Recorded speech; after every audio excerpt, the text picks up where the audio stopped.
Mais de 50% da população brasileira está acima do peso recomendável. Pior ainda, a obesidade mórbida cresceu mais de 300% nos últimos 20 anos. O tratamento cirúrgico, a cirurgia de redução do estômago, envolve riscos. Até que ponto os chamados inibidores do apetite podem ser úteis, uma vez que eles também possuem efeitos colaterais? Para conversar sobre esse tema, Cidadania convidou o médico Júlio César Ferreira Júnior. Seja bem-vindo, doutor. Muito obrigado. O senhor que é endocrinologista, como é que anda o problema da obesidade na população brasileira? Os últimos dados que nós temos, dados nacionais e dados do mundo, nos mostram que a obesidade hoje é uma pandemia, né?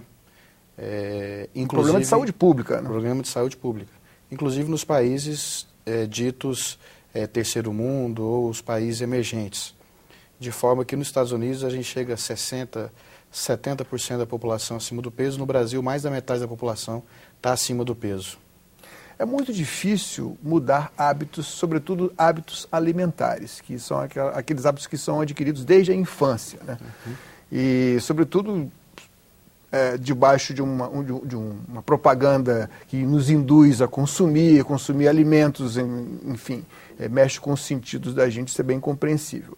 Bom, o senhor que está do outro lado e que está combatendo o excesso de peso, lutando pela saúde, como é que podemos encarar os inibidores de apetite? Tudo isso em função de um projeto de lei que está tramitando, projeto, na verdade, de decreto legislativo que tramita aqui no Senado para sustar uma resolução da Agência Nacional de Vigilância Sanitária que proibiu, em outubro de 2011, a sibutramina, que é o mais popular deles, e vários outros inibidores do apetite. Como o senhor vê o papel desses inibidores?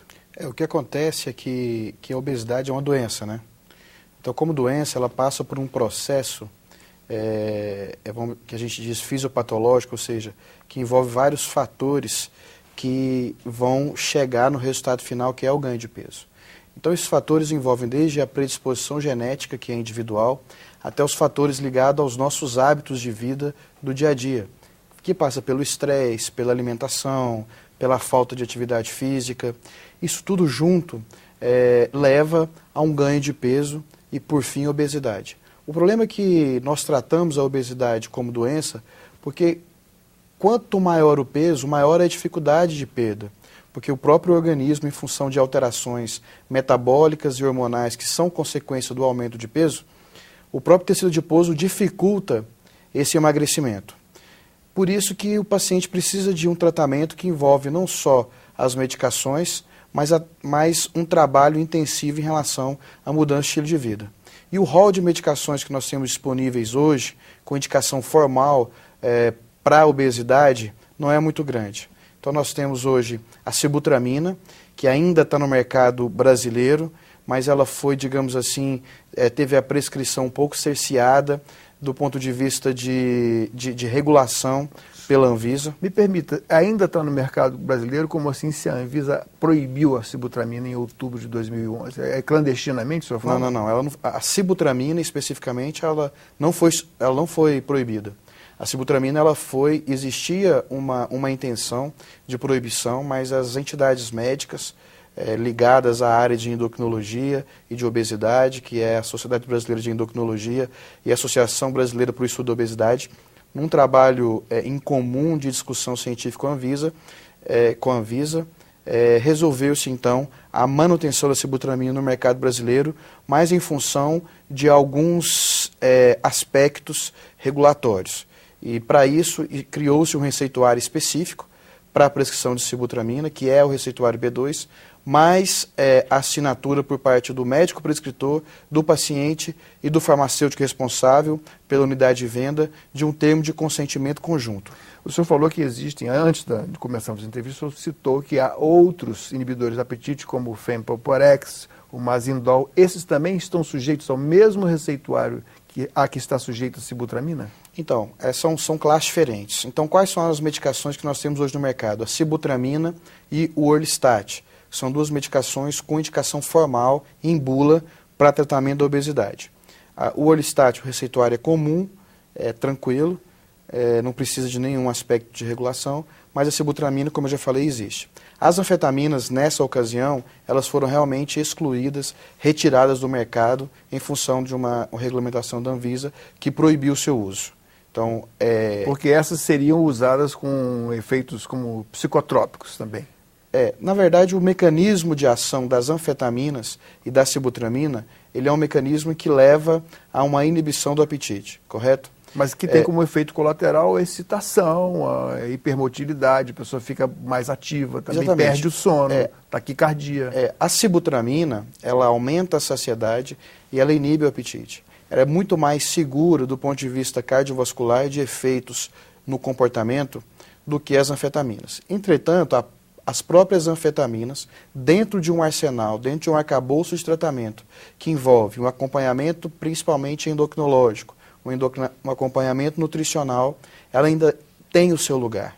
Ou seja, essas drogas que são anfepramona, fenproporex e o mazindol, se ainda forem usadas de forma correta, com a devida indicação e com os pacientes bem selecionados e com o acompanhamento correto, vale o custo-benefício. Elas podem evitar que o paciente chegue a ter a obesidade mórbida ou podem fazer o portador, ou a pessoa que tem obesidade mórbida, melhor dizendo, regredir ao ponto de não precisar da cirurgia?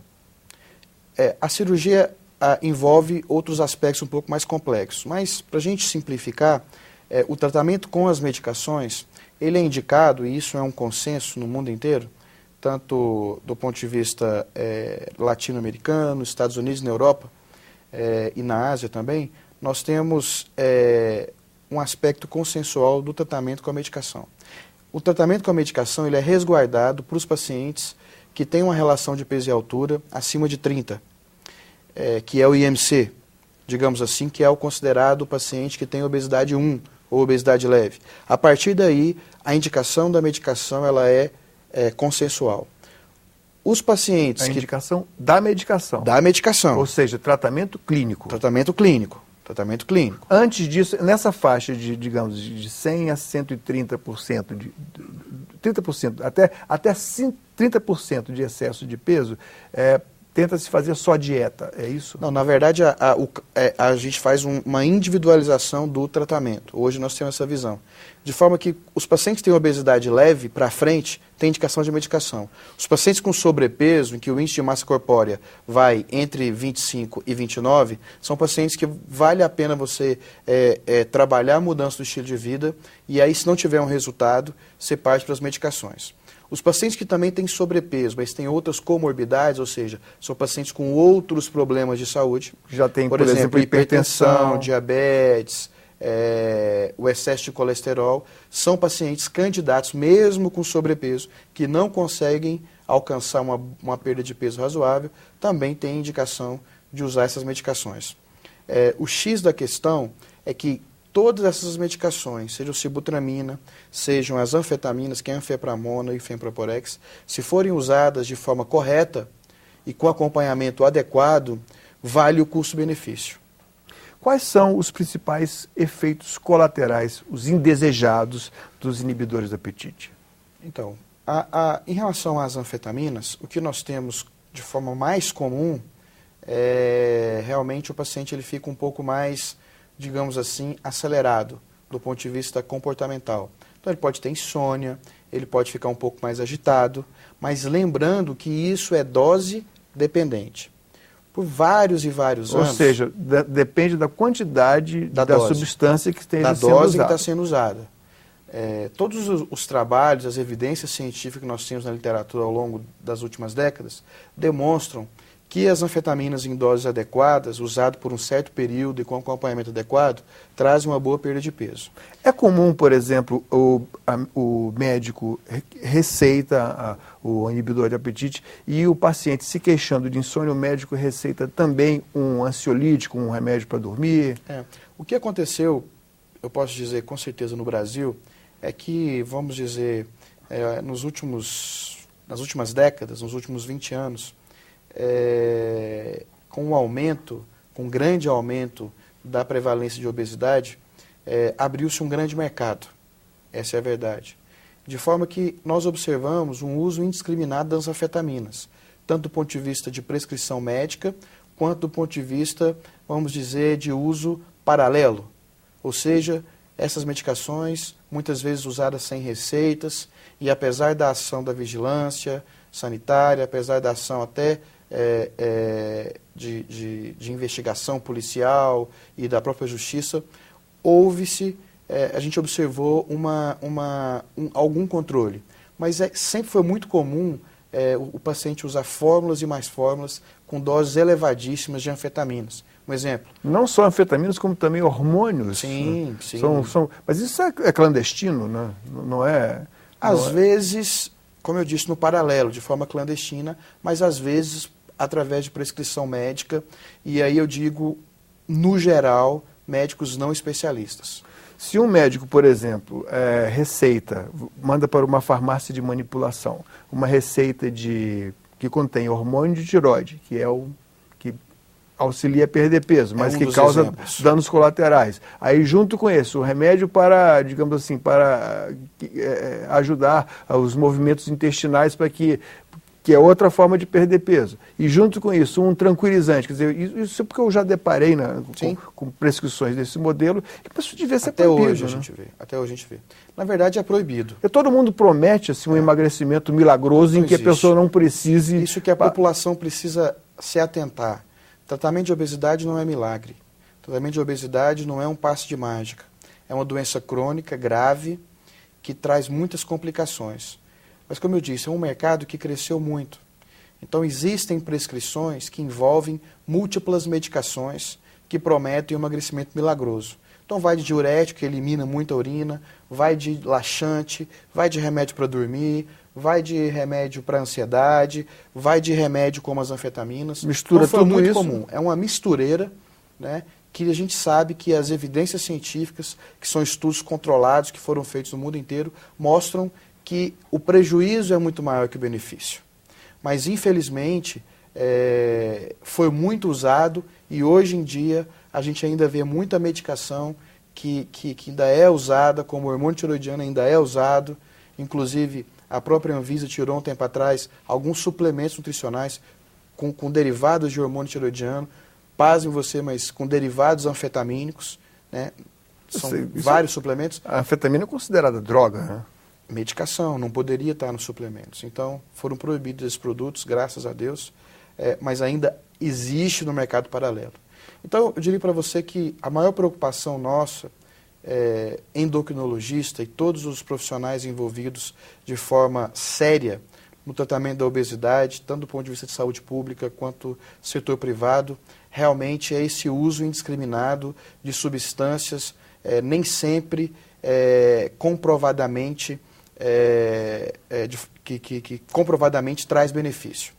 E tudo, a grande maioria das vezes, eu posso te afirmar que tem um viés mercadológico. Comercial. Né? Comercial. Nitidamente. Doutor, em que casos o senhor, que é um clínico, né, não é cirurgião, em que casos o senhor passa a indicação de cirurgia bariátrica, cirurgia de redução, a popular cirurgia de redução do estômago? Hoje no mundo inteiro... Está havendo um exagero nisso? Sim. Acho que a percepção dos pacientes e de muitos médicos ela é exagerada, sim. Né? Então, no mundo inteiro, o que aconteceu? É muito provável que agora, nos próximos, vamos dizer, 2 a 3 anos, cheguem medicações novas, né, no mercado mundial. Nos Estados Unidos chegaram 2 novas, ainda não chegou aqui no Brasil, que a gente, né, poderia lançar mão. Né? Existem algumas medicações que a gente tem usado, que são medicações off-label, que a gente fala que não estão em bula, mas são medicações que vários estudos têm provado o benefício na perda de peso, que é o que a gente está usando hoje, com a proibição das anfetaminas. Então, além desse sibutramina e do Orlistat, a gente tem usado algumas outras medicações de forma off-label, ou seja, não tem indicação formal. Então, o médico, ele lançando mão do conhecimento científico... Isso existe no Brasil? Existe no Brasil. Está à venda? Está à venda. Então, algumas medicações off-label que não têm indicação de bula, que são usadas para outras coisas, mas o médico individualmente ele pode lançar a mão, né, em comum acordo com o paciente, dessas medicações que trazem benefício na perda de peso. E não tem nenhum problema jurídico nisso aí envolvido, não? É porque a prescrição off-label são medicações disponíveis no mercado, são medicações já existe, aprovadas. São medicamentos para outra, com outro... Isso, com outras ações, por exemplo. Por favor, eu estou curioso aqui, se você poderia dar um exemplo? Por exemplo, a gente tem vários estudos com bupropiona, com topiramato, né? A bupropiona foi uma medicação usada inicialmente para cessar o tabagismo. É uma medicação que ela melhora muito os episódios de comer compulsivos, melhora muito, vamos dizer, o comer, a beliscação pela ansiedade, ela ajuda um pouco esses pacientes com esse perfil. Por isso que eu disse, é individualizado, né? A gente trabalha com serviço de residência médica, a gente sempre fala para o residente, o tratamento é individualizado, é baseado na história do paciente, né? A gente tem o topiramato, que inclusive nos Estados Unidos está sendo usado em associação com outra droga. O topiramato ele é usado... O tabagismo não? Não, o topiramato é usado como anticonvulsivante, ele é usado como antidepressivo, acaba tendo um bom benefício na perda de peso. Ou seja, é a medicação que já entra mais na área da psicotrópica também, exatamente. Né? São medicações que automaticamente começaram a ser mais prescritas quando foram retiradas do mercado. Então, são medicações aprovadas, mas que alguns médicos têm prescrito em função desse benefício. E vale o custo-benefício de forma individualizada. Então, com esse arsenal limitado, normalmente, o que a gente assiste? Um ganho de peso exagerado, porque a gente não consegue tratar muito bem os pacientes.